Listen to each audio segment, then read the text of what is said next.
guys, welcome back to my channel. Hey, feeling good, like I should.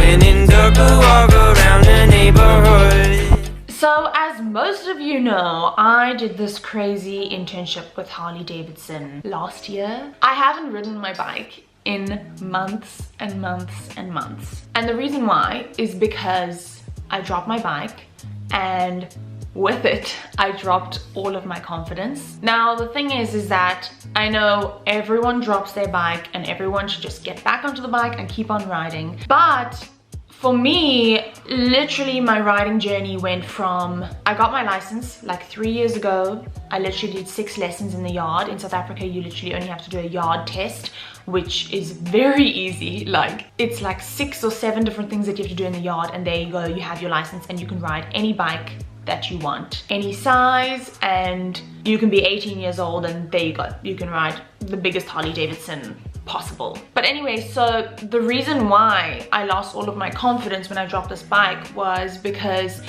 I didn't drop the bike once while I was traveling in Europe. Even when I was riding in America, in Milwaukee, I didn't drop the bike. The only time that I dropped the bike is when I first sat on that Iron 1200, and then my trainer for the day in the Netherlands, in Rotterdam, was like, okay, go around the circle. And for me, turning towards the right, like straight away, whereas I'd never even ridden this bike on a straight road, it was the first time I was ever riding this bike, and I released the clutch a little bit too fast, and then the bike fell over. And that was the only time that I had ever dropped the bike. After that, I rode over 5,000 kilometers in 2 months, and I didn't drop the bike.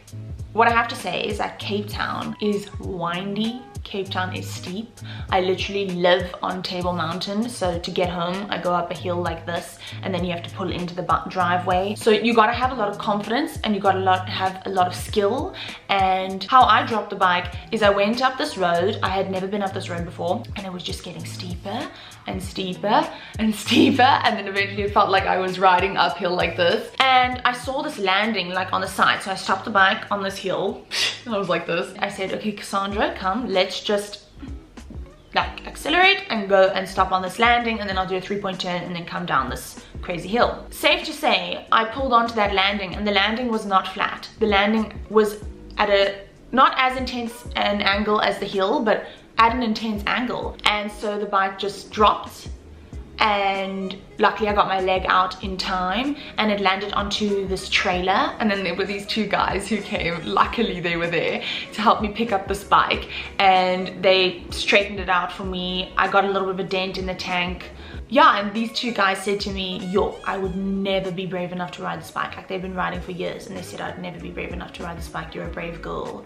And I was like, riding home, I was like, I'm actually feeling terrified. And the whole way across the Netherlands, I never once felt terrified. Of course I felt like, you know, butterflies, excitement, you know, gotta focus as I'm riding. And yeah, so I mean, I got back home and I never touched the bike again, because everyone around me was scared for me, and so that nervous energy around me made me nervous. And I kind of made this promise to myself that I would never get on the bike, I would never ride unless I felt 100% confident, because that's the most important thing with riding. Every time you go for a ride, your life, not saying that your life is in danger, because that sounds quite dramatic, but we say that when you ride a bike, it's like you're in a video game, and you gotta ride as if you're in this video game, and you gotta watch your back, and you gotta constantly look around. That makes riding sound scary, but it's the most fun ever. What is happening today is that I'm meeting up with my trainer, Brent, and we're just gonna go super chilled, start with something small, something like a 250cc Yamaha or something, just so that I can get back into the motion of changing gears and getting my confidence back. And because obviously riding a Harley-Davidson is different to any bike, and I love my Harley, and I look at it in the garage and I just feel sad that I don't have the confidence to ride this thing. So I'm just so excited to get back on my bike now that summer's coming in Cape Town, and I'm only here for a couple more weeks. I just want to get the confidence, I want to do it. My heart knows that, I just need my brain to know that. Okay, let's go.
lesson and it was so much fun. Oh my gosh, I've missed being on my bike. No, I've missed being on a bike. There's honestly no feeling like it. The wind in your hair, going as fast as you can, even though it was only on a little 250cc, so you can only go so fast. So much fun. So what we did is just put me onto a little Yamaha 250cc, the first bike that I actually ever rode, the one that I learned how to ride on, like literally maybe 3 years ago, and just got my confidence back, you know, going for like a little ride, practicing, coming to a stop. Funny enough, I think I get a bit of anxiety with a big heavy bike pulling off to the right or pulling off to the left, because stopping and pulling away is the hardest part of riding a bike. Once you're cruising and the two wheels are rolling, it's all about just keeping the momentum, and then nothing bad can happen.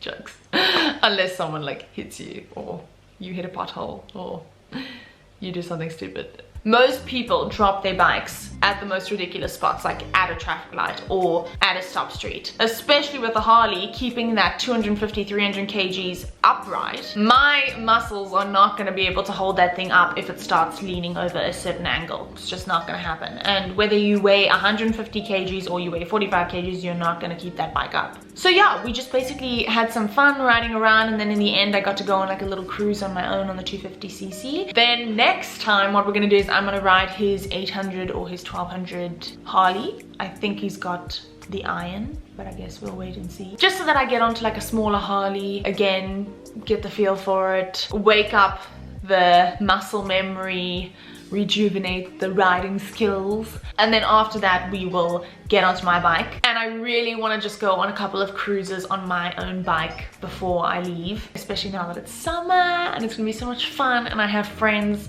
now who ride Harleys, and so we're gonna go cruising all together. Maybe go for like a breakfast run or something like that. I honestly had so much fun today. It was, oh, it was amazing.